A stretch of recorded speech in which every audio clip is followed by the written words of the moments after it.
Y en esta noche decidí tener un mensaje basado en el versículo que está en su camiseta, que es 1 Pedro 2:9. Vamos a ver un pasaje en particular, comenzando del versículo 4 a 10. Si usted necesita una Biblia, por favor, alce su mano, uno de nuestros hermanos le puede ayudar. Vamos a la página 1864. We're going to be in 1 Peter 2, 4 through 10 this evening.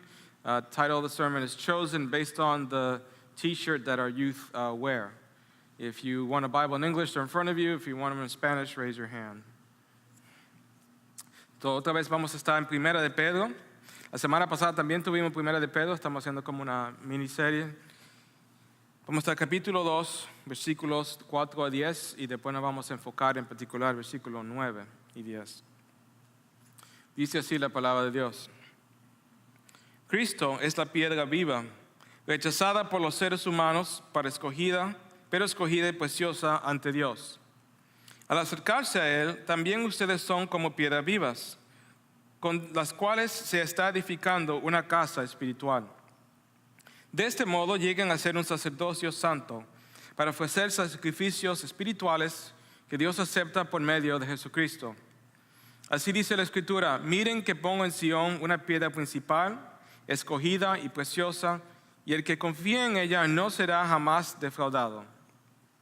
Para ustedes los creyentes, esta piedra es preciosa, pero para los incrédulos la piedra que desecharon los constructores ha llegado a ser la piedra angular. Y también una piedra de tropiezo y una roca que hace caer. Tropiezan al desobedecer la palabra para lo cual están destinados. Pero ustedes son linaje escogido, real sacerdocio, nación santa, pueblo que pertenece a Dios, para que proclamen las obras maravillosas de aquel que nos llamó de las tinieblas a su luz admirable. Ustedes antes ni siquiera eran pueblo, pero ahora son pueblo de Dios. Antes no habían recibido misericordia, pero ahora ya la han recibido. Esta es palabra de Dios. Al principio tenemos que entender esto que está hablando Pedro sobre piedras. Se dan cuenta que al principio está hablando de piedras vivas, y después hace una transición y está hablando de construcción y una piedra en particular. Una piedra que él está hablando se llama la piedra angular. Cuando alguien va a hacer una estructura, regularmente la piedra principal o la piedra angular es la cual están viendo aquí en esta esquina, que ven que había un diseño en esta. Es una piedra que si se fuera a quitar esa piedra, ¿qué pasaría? Se va a derrumbar la estructura. En este no lo pueden ver también, pero habían otras estructuras que regularmente se empieza con esa piedra.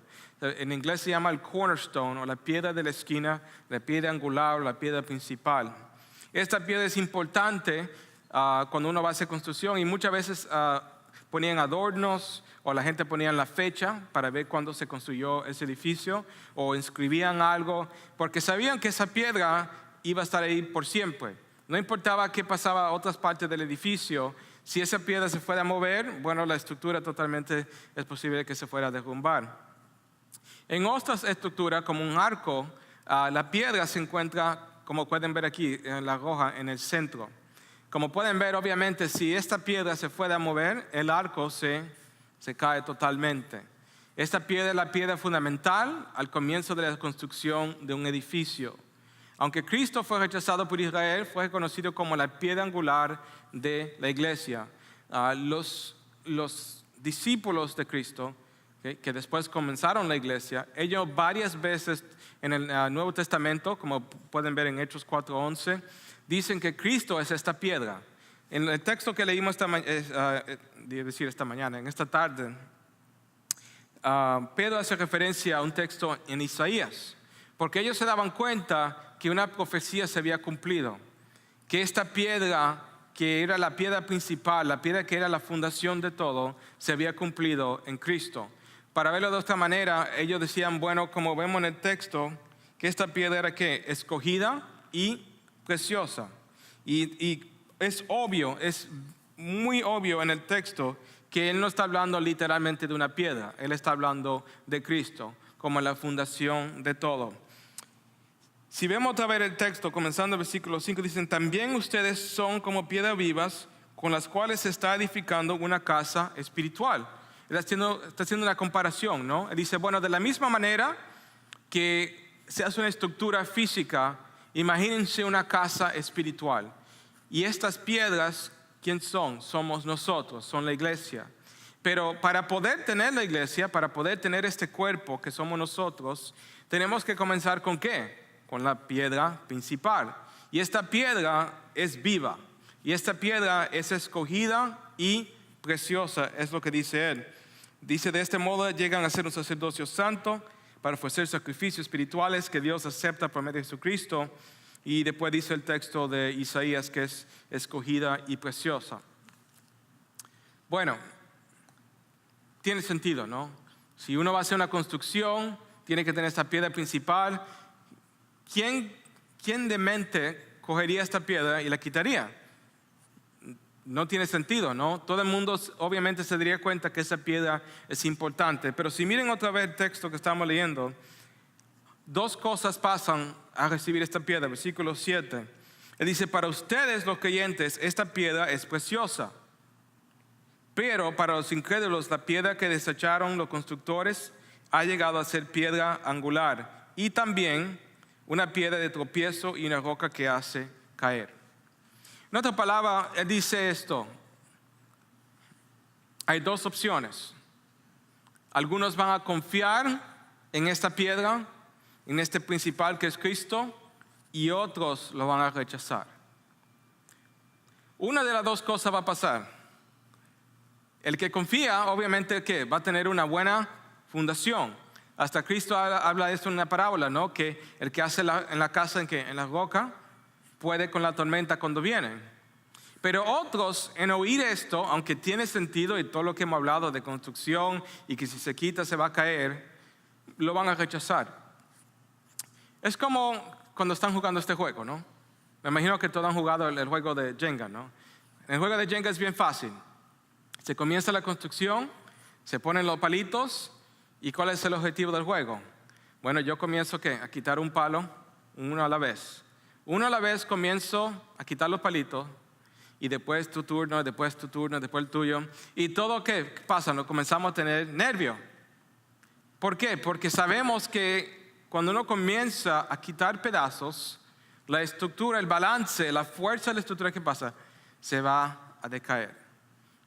Y el juego es bien fácil, eso es todo el juego. Se hace la estructura, comenzamos a quitar los palos, se comienzan a comer los dedos y los nervios y jalar el pelo porque comienzan a gritar, ¡ay, qué va a pasar! Y hay algunos que dicen que son bien inteligentes y dicen, no, yo sé cuál es, yo voy a coger este. Y comienzan a sacar pedazos pensándose que sabios, de que si yo quito este pedazo, nada le va a pasar. Pedro aquí está diciendo que nuestra vida es así. Que nuestra vida es como una estructura espiritual. Y está supuesto ser ¿qué? Fundada en Cristo, la piedra principal, la piedra angular. Muchos de nosotros no pensamos ¿qué? No pensamos sabio, como en el juego. Y decimos, no, yo sé cómo ganar el juego. Yo sé que si quito esta, todo va a estar bien. Y la estructura parece que está bien. Pero sabemos que eso no es verdad. Lo más uno comienza a quitar pedazos, lo menos va a poder sobrevivir el problema. Claro, nadie comienza con el pedazo de abajo, ¿no? Porque eso sería una locura. Eso sería una total locura, comenzar con el pedazo de abajo. Inmediatamente, ¿qué pasa? Se acaba el juego. ¿Okay? ¿Están viendo lo que está diciendo la palabra? Entonces, ¿a dónde está nuestra fundación? ¿En qué estamos fundando nuestra vida? Es muy fácil pensar que uno es sabio y decir, bueno, yo no necesito a Dios. Yo soy una buena persona, yo amo a mi familia, yo tengo un buen trabajo, una buena casa, buenas amistades. Yo no necesito de Dios. Eso es para los religiosos. O lo opuesto, pensarse bien religioso y pensar, bueno, yo no necesito leer la Biblia porque eso es complicado.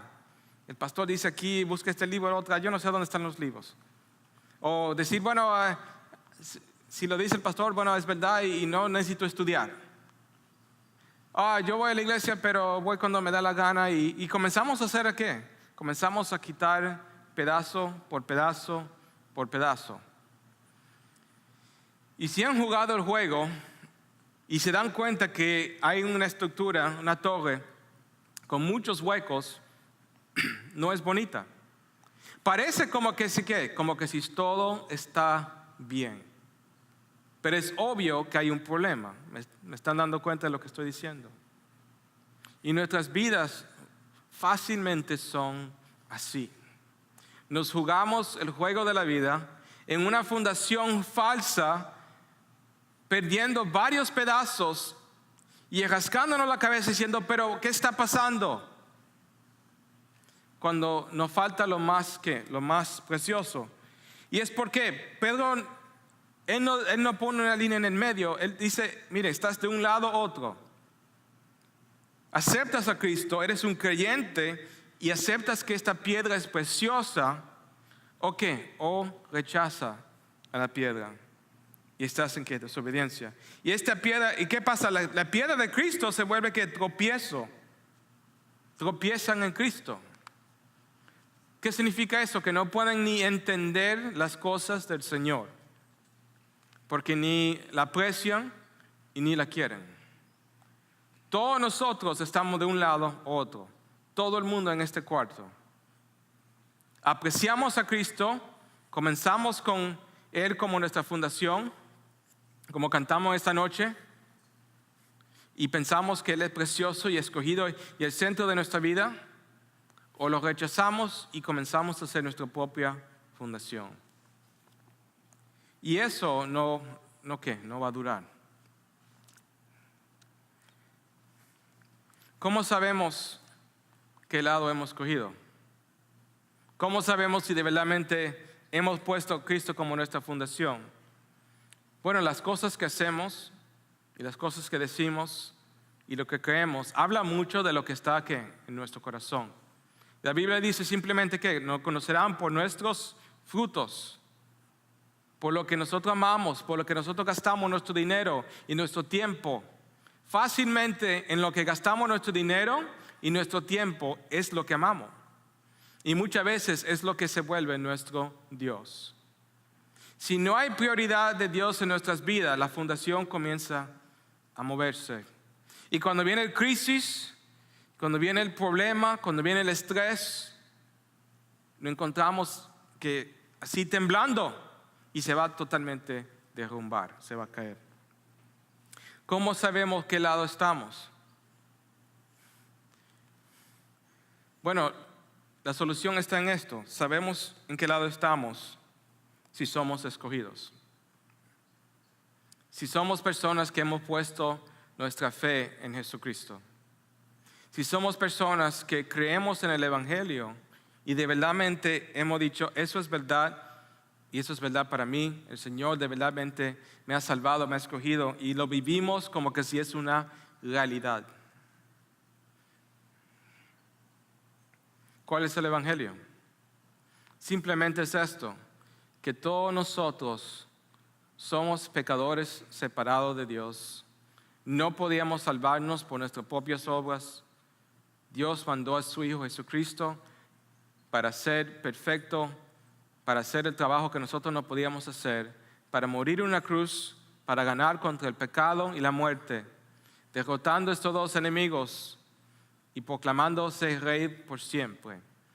Y el que acepta ese mensaje y acepta que es un pecador y pone su confianza en Él, es hecho una nueva criatura. Y la palabra dice que es esto, en el versículo 9, que es linaje escogido, real sacerdocio, nación santa, pueblo que pertenece a Dios, para que proclamen las obras maravillosas de aquel que los llamó de las tinieblas a su luz admirable. Y vamos a coger esas tres partes. Versículo 9, linaje escogido, real sacerdocio, nación santa. Estos son los que de verdadmente han puesto a Cristo como su fundación. Miramos primeramente un texto en Romanos. Vayan conmigo, Romanos 5, versículos 6 a 8. Romanos 5, de 6 a 8. Esta primera parte, ¿qué significa esto que somos escogidos o salvados? Que somos salvos. Dice así, la verdad como éramos incapaces de salvarnos, en el tiempo señalado Cristo murió por los malvados. Difícilmente habrá quien muera por un justo, aunque tal vez haya quien se atreva a morir por una buena persona. Pero Dios demuestra su amor por nosotros en esto, en que cuando todavía éramos pecadores, Cristo murió por nosotros. El Evangelio está centrado en esto. Si somos escogidos, significa que nosotros, ¿qué? No escogimos a Dios. Él nos escogió a nosotros. Él nos salvó. Nosotros, dice aquí, y la palabra está hablando de nosotros mismos, incluyéndome a mí. Éramos ¿qué? Malvados. No amábamos a Dios. La gente se ofende cuando oye eso. Pero pastor, yo pienso que Dios es amor y yo siempre he pensado en Dios y siempre lo he amado. No es así. Eso es falso. Antes de conocer al Señor, antes de verdaderamente poner nuestra confianza en Dios, Dios no era nuestra prioridad en nuestra vida. ¿Quién era nuestra prioridad? Yo. Lo que yo quería hacer, mi destino, mi escoger, lo que yo pensaba y lo que el centro era ¿qué? Yo y yo. Dios no era ni una mente, algo en mi prioridad en mi vida. Conocía de Dios, sabía que Dios era amor, pero no era algo importante en mi vida. La persona que primeramente se da cuenta de esto, de que es un pecador que no merece del amor de Dios, pero Dios en su gran amor dice aquí que nos ama, aunque éramos pecadores, encuentra la gracia de Dios. Amén. Encuentra la gracia de Dios. Y comienza a darse cuenta, como hablamos de esa estructura, esa casa espiritual, de que la fundación no estaba correcta. Miren, hermanos, no se engañen. Todos nosotros vivimos vidas espirituales. Hasta el ateo vive una vida espiritual. Somos criaturas hechas no nada más de carne, pero de espíritu. En donde ponemos nuestro énfasis, nuestro enfoque, en nuestro amor, es a donde está nuestro espíritu. Donde ponemos nuestra energía, todo nuestro ser es regularmente donde ponemos nuestra fundación. Difícilmente habrá quien muera por un justo, aunque tal vez quien se atreva a morir por una buena persona. Bueno, ¿por qué dice esto Pablo? Bueno, porque dice, mucha gente dice, yo moriría posiblemente por tal y tal persona, porque él es tan bueno y él ayuda a tantas personas. Ok, vamos a decir que hay alguien bueno y yo fuera a morir por esa persona. Pero ese sería el único. ¿Y qué del malvado? ¿Y qué del ladrón? ¿Y qué del que cometió homicidio? ¿Qué de ellos? Dice aquí que Dios murió, ¿quién? Por todos. Por todos nosotros que somos pecadores. Segundamente, vamos a ver esta palabra de sacerdocio. Hebreos 10. Si van un poco más después, Hebreos capítulo 10, versículos del 10 a 14. Hebreos 10, de 10 a 14, dice: y en virtud de esa voluntad somos santificados mediante el sacrificio del cuerpo de Jesucristo, ofrecido una vez y para siempre. Todo sacerdote celebra el culto día tras día, ofreciendo repetidas veces los mismos sacrificios que nunca pueden quitar los pecados. Pero este sacerdote, después de ofrecer por los pecados un solo sacrificio para siempre, se sentó a la derecha de Dios, en espera de sus enemigos sean puestos por estrados de sus pies. Porque con un solo sacrificio ha hecho perfecto para siempre los que están santificados. Lo que pasaba antes era esto, y lo pueden ver en el contexto de lo que leímos. Los sacerdotes tenían que hacer sacrificios. Tenían que coger un animal, cortar el animal y rendir el animal y sangre y todos los detalles que Dios había puesto. ¿Por qué? Porque el pecado es serio ante los ojos de Dios. Porque Dios es ¿qué? Dios es santo. Ninguno de nosotros somos dignos de estar en su presencia y vivir sin que hubiera un derramamiento de sangre. Y dice aquí en Hebreos que estos sacerdotes que todas las veces están matando animales. Y decía él, ellos sabían que esto nunca iba a ser suficiente. ¿Qué tantos animales iban a tener que morir para de verdaderamente librar el pecado del mundo? Nunca iba a ser suficiente. Pero él dijo que después vino un verdadero cordero, un verdadero sacrificio, que hecho una vez y por siempre, que limpió los pecados. Y claro, sabemos que este es Cristo. Lo que leímos anterior en 1 de Pedro es esto. Dice que nosotros somos sacerdocio. Nosotros somos sacerdotes. Somos como estas personas que están haciendo los sacrificios. Este término es interesante porque la palabra aquí en 1 de Pedro básicamente está diciendo esto, que todos los que están en Cristo son sacerdotes. ¿Qué significa eso? Bueno, significa fácilmente que no es nada más el trabajo del pastor ser la iglesia. No es nada más el trabajo del pastor evangelizar. No es nada más el trabajo del pastor aprender la palabra. Es el trabajo de ¿quién? De todos nosotros. Esta es una distinción muy importante. Y esto fue uno de los puntos en que cuando hubo la reforma hace 500 años con la Iglesia Católica, tuvieron mucho debate sobre este punto. Porque pensaron que eran nada más los sacerdotes, los curas en la iglesia, que podían saber la palabra, que la podían predicar, la podían estudiar. La gente común no podía ni tocar la palabra.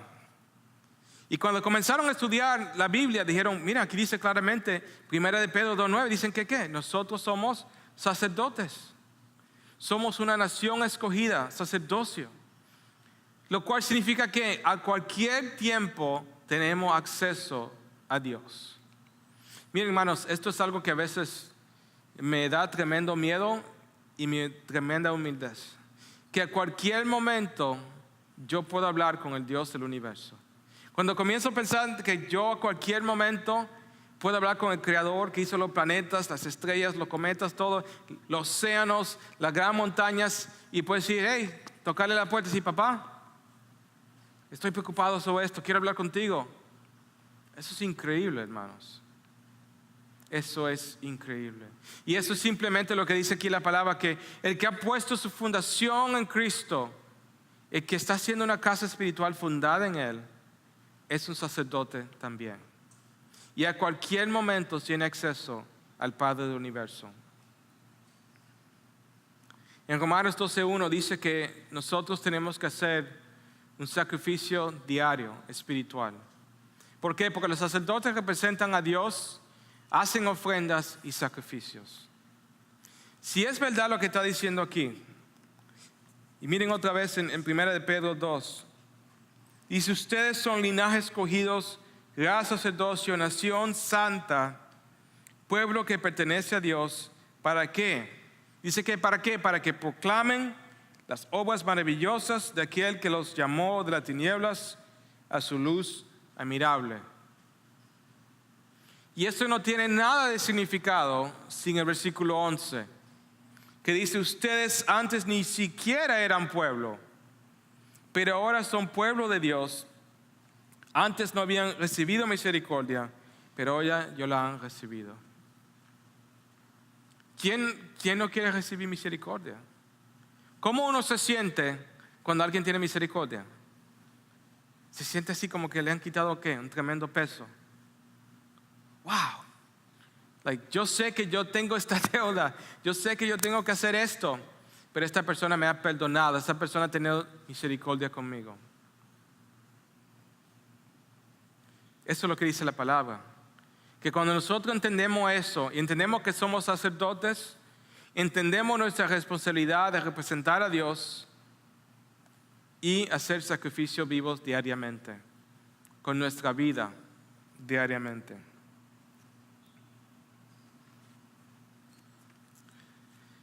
Esta fundación, esta palabra escogida, hermanos, es poderosa. Porque si todo lo que hemos leído es verdad, que soy pecador, que soy una persona que verdaderamente no tenía a Dios como prioridad en mi vida, y aún así Él me amó y me escogió, eso cambia todo. Eso cambia todo. Porque no fue por mi propio poder, no fue por mi tremenda voluntad, no fue por mi tremenda fe. Dios me vio y me escogió, y yo dije, sí, Señor, yo quiero que tú seas el centro de mi vida. Y eso cambia todo. Porque ahora, cuando se hace esa fundación, aunque venga la tormenta, aunque vengan los problemas, yo estoy fundando en algo especial. Algo que de verdad no proviene de mí. Anteriormente preguntamos cuál es su fundación. Muchas veces, como dije, cuando están haciendo un edificio y tienen esa piedra angular, ponen la fecha. Para que cualquier persona que cruce por ahí vea que este fue el año, este fue el día, la situación especial, el año, cuando decidimos hacer algo especial, este edificio, esta estructura. ¿Cómo será con nosotros? Anteriormente preguntamos, ¿de qué lado estás? ¿Estás del lado de que has aceptado la piedra viva y la has puesto en tu vida como la fundación? ¿O estás en el lado que has totalmente rechazado la piedra? Si has aceptado, tienes una fecha en tu corazón como este edificio. Puedes pensar en un momento en que de verdad todo cambió. Hubo una fecha, un día en particular, posiblemente fue en una iglesia, posiblemente fue en tu cuarto solo leyendo la Biblia, o fue con una amistad, pero todos tenemos un testimonio, un momento en que todo cambió, en que nos dimos cuenta que de verdad no podíamos salvarnos nosotros mismos. Simplemente es esto. Si usted no tiene esa memoria, si usted no tiene esa fecha, no tiene que ser una fecha que usted se recuerda, el martes de 3 de julio, 1900 algo. Pero si no tenemos eso inscrito en nuestra mente, posiblemente Cristo no es la fundación de nuestra vida. ¿En qué estamos fundados, hermanos? ¿En qué estamos viviendo? Si somos escogidos, si somos este real sacerdocio, fundado en esta piedra viva, hermanos, esto va a cambiar todo. Oremos.